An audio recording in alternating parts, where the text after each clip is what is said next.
প্ৰিয় ছাত্ৰ-ছাত্ৰীসকল এইটো ভিডিঅ'ৰ জৰিয়তে আমি অনুশীলনী 5.2 দিয়া 2 নম্বৰ প্ৰশ্নবোৰ সমাধান কৰিম। আগৰ ভিডিঅ'ত আমি 1 নম্বৰ প্ৰশ্নবোৰ সমাধান কৰিছো। তোমালোকে যদি চোৱা নাই সেই ভিডিঅ'টো চাই ল'বা। 2 নম্বৰ প্ৰশ্ন দিছে তলৰ প্ৰতিটোৰে শুদ্ধ উত্তৰটো বাছি উলিয়া আৰু কাৰণ দৰ্শোৱা। আমাক ইয়াতে এটা প্ৰশ্নৰ বিনিময়ত 4টা উত্তৰ দিয়া আছে আৰু আমি ইয়াৰে পৰা শুদ্ধ উত্তৰটো বাছি উলিয়াব লাগে। প্ৰথমতে 1 নম্বৰ প্ৰশ্নটো লৈছো 10 7 4 মানে এনেকুৱাকৈ যদি সমান্তৰাল প্ৰগতিটো গৈ থাকে তেতিয়া হলে 30তম পদটো কোনটো হ'ব? ইয়াৰে 4টা উত্তৰ দিয়া আছে, ইয়াৰে ভিতৰত কোনটো 30তম পদ হ'ব?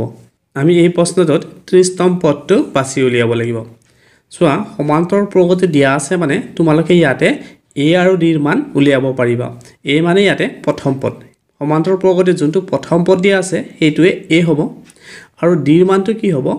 দ্বিতীয় পদৰ পৰা প্ৰথম পদটো বিয়োগ কৰি দিবা। দ্বিতীয় পদৰ পৰা প্ৰথম পদটো বিয়োগ কৰি দিলে যি পাবা সেইটোৱে হ'ল d ৰ মান, মানে সাধাৰণ অন্তৰৰ মান। তেনেকুৱাকৈ আমি 30তম পদটো উলিয়াই ল'ম। 30তম পদ মানে আমি a30 ৰ মান উলিয়াব লাগিব। এতিয়া আমি ইয়াতে সমাধান কৰিম।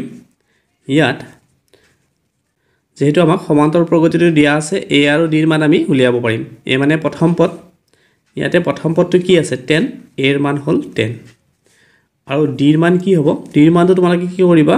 দ্বিতীয় পদৰ পৰা প্ৰথম পদটো বিয়োগ কৰি দিবা।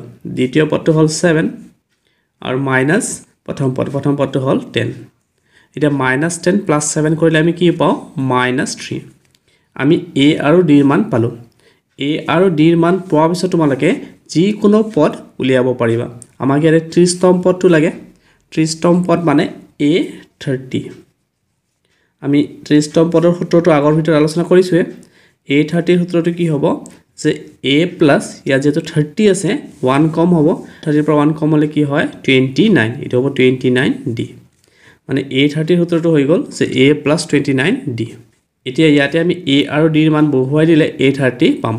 ইয়াতে আমি পাইছোঁ 10 + 29 × d। d মানে ইয়াতে পাইছোঁ আমি -3। এতিয়া এইটো 10 প্লাছ ইনটু মাইনাছ -29 × 3 কৰিলে আমি পাওঁ 87। এতিয়া -87 + 10, যিহেতু এটা মাইনাছ আৰু এটা প্লাছ আমি বিয়োগ কৰিব লাগিব। বিয়োগ কৰিলে আমি পাওঁ 77। ডাঙৰ সংখ্যাটোৰ আগত মাইনাছ আছে, ইয়াতে মাইনাছ বহিব। +10 -87 কৰিলে আমি কি পাওঁ? -77। মানে a30 30তম পদটো আমি কি পালোঁ? -77। ইয়াৰে শুদ্ধ উত্তৰটো হ'ব c। এইটোৱে উত্তৰ। এতিয়া 2 নম্বৰ প্ৰশ্নটো সমাধান কৰিম। ইয়াতে আমাক সমান্তৰাল প্ৰগতিটো দিয়া আছে যে -3, -1/2, 2। এই সমান্তৰাল প্ৰগতিটোৰ 11তম পদ। মানে এনেকুৱাকৈ যদি সমান্তৰাল প্ৰগতিটো গৈ থাকে তেতিয়াহ'লে 11তম পদটো কি হ'ব আমি উলিয়াব লাগে। চ' সমান্তৰাল প্ৰগতিটো দিয়া আছে মানে আমাক a আৰু d ৰ মান দিয়াই আছে। আমি এনেকুৱাকৈ উলিয়াই ল'ব পাৰিম। a আৰু d ৰ মান পোৱাৰ পিছত আমি 11তম পদটো উলিয়াব পাৰিম। a মানে ইয়াতে -3 আৰু d হ'ব ইয়াতে দ্বিতীয় পদৰ পৰা প্ৰথম পদটো বিয়োগ কৰিবা। দ্বিতীয় পদটো -1/2 মাইনাছ প্ৰথম পদটো আকৌ -3।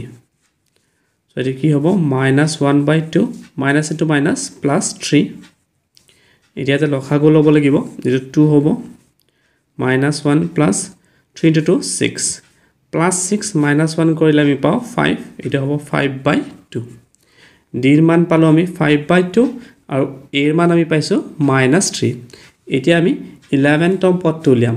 11তম পদ মানে a11।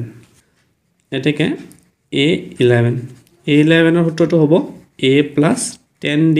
ইয়াত যিটো 11 আছে ইয়াতে 1 কম হ'ব 10d। এতিয়া a ঠাইত আমি লিখিব পাৰোঁ যে -3 + 10 × d। d ঠাইত আমি লিখিব পাৰোঁ 5/2। এইটো আমি কেঞ্চেল কৰিব পাৰোঁ। 2 × 5 10।